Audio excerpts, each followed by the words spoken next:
പ്രിയ ശ്രോതാക്കളെ, the story of the സെയിൻസിൻ്റെ 225 അധ്യായത്തിലേക്ക് ഏവർക്കും സ്വാഗതം. വിശുദ്ധ പന്തേനോസിന് ശേഷം ഈ ആഴ്ച കന്യകയായിരുന്ന വിശുദ്ധ വിത്ബർഗിനെ കുറിച്ചാണ്. കിഴക്കൻ ഏഞ്ചൽസിലെ രാജാവായിരുന്ന അന്നാസിൻ്റെ 4 പെൺമക്കളിൽ ഏറ്റവും ഇളയവളായിരുന്നു വിത്ബർഗ്. ചെറുപ്പത്തിൽ തന്നെ ദൈവിക സേവനത്തോട് വിശുദ്ധയ്ക്ക് പ്രത്യേക സ്നേഹം തന്നെ ഉണ്ടായിരുന്നു. നോർഫോക്കിലെ സമുദ്രതീരത്തിനടുത്തുള്ള ഹോൾഗാമിലുള്ള തൻ്റെ പിതാവിൻ്റെ തോട്ടത്തിൽ നിരവധി വർഷങ്ങളോളം വിശുദ്ധ കഠിനമായ ജീവിത രീതികളുമായി ഏകാന്തവാസം നയിച്ചിരുന്നു. പിൽക്കാലത്ത് വിത്ബർഗ് സ്റ്റോ എന്നറിയപ്പെട്ട പ്രസിദ്ധമായ ദേവാലയം ഇവിടെയാണ് പണി കഴിപ്പിച്ചിട്ടുള്ളത്.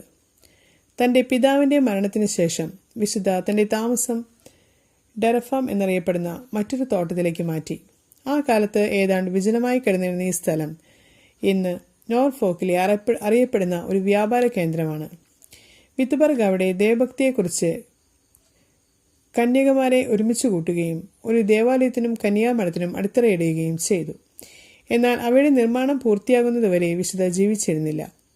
743 മാർച്ച് 17 വിശുദ്ധ മരണപ്പെട്ടു.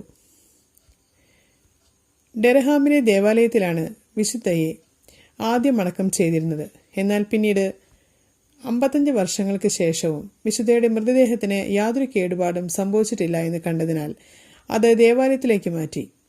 ഈ സംഭവത്തിന് ശേഷം 176 വർഷങ്ങൾ കഴിഞ്ഞ് 974 ബ്രിത്നോത്ത് ഹെഡ്ഗാർ രാജാവിൻ്റെ സമ്മതത്തോടുകൂടി അത് ഏലിയയിലേക്ക് മാറ്റുകയും അവരുടെ 2 സഹോദരിമാരുടെ മൃതദേഹങ്ങൾക്കരികിലായി അടക്കം ചെയ്യുകയും ചെയ്തു. 106 ആ 4 വിശുദ്ധകളുടെയും ഭൗതികാവശിഷ്ടങ്ങൾ പുതിയൊരു ദേവാലയത്തിലേക്ക് മാറ്റി അവിടുത്തെ അൾത്താരയ്ക്ക് സമീപം സ്ഥാപിച്ചു. വിശുദ്ധകളായ സെക്സ്ബുക്ക് ബാഗയുടെയും എർമിനിഡായുടെയും മൃതദേഹങ്ങളുടെ അസ്ഥികൾ ഒഴികെ ബാക്കിയെല്ലാം പൊടിയായി മാറി.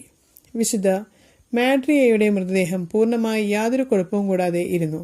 വിശുദ്ധ വിത്ബർഗിന്റെ മൃതദേഹമാകട്ടെ യാതൊരു കുഴപ്പവും കൂടാതിരിക്കുകയും മാത്രമല്ല ഒട്ടും തന്നെ പഴക്കം തോന്നാത്ത അവസ്ഥയിലുമായിരുന്നു. വെസ്റ്റ്മിനിസ്റ്ററിലെ ഒരു സന്യാസിയായിരുന്ന വാർണർ വിശുദ്ധയുടെ മൃതദേഹത്തിന്റെ കൈകളും കാലുകളും പാദങ്ങളുടെ വിവിധ ദിശകളിൽ ചലിപ്പിച്ച് ജനങ്ങൾക്ക് കാണിച്ചു കൊടുത്തു.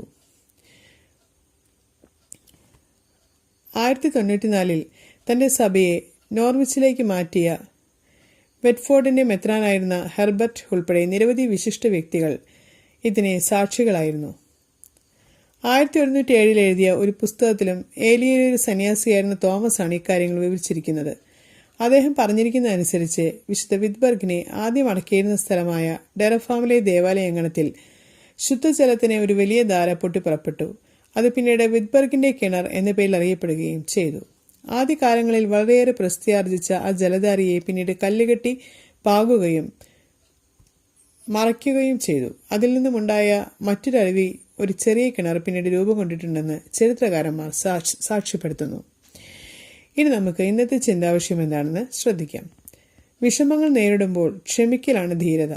നിരാശയുടെ ഉൾമുറിയിൽ തളർന്നിരിക്കാതെ പ്രതീക്ഷയുടെ വെളിച്ചത്തിലേക്ക് മനസ്സിനെ നയിക്കുക. ഏവർക്കും നന്ദി.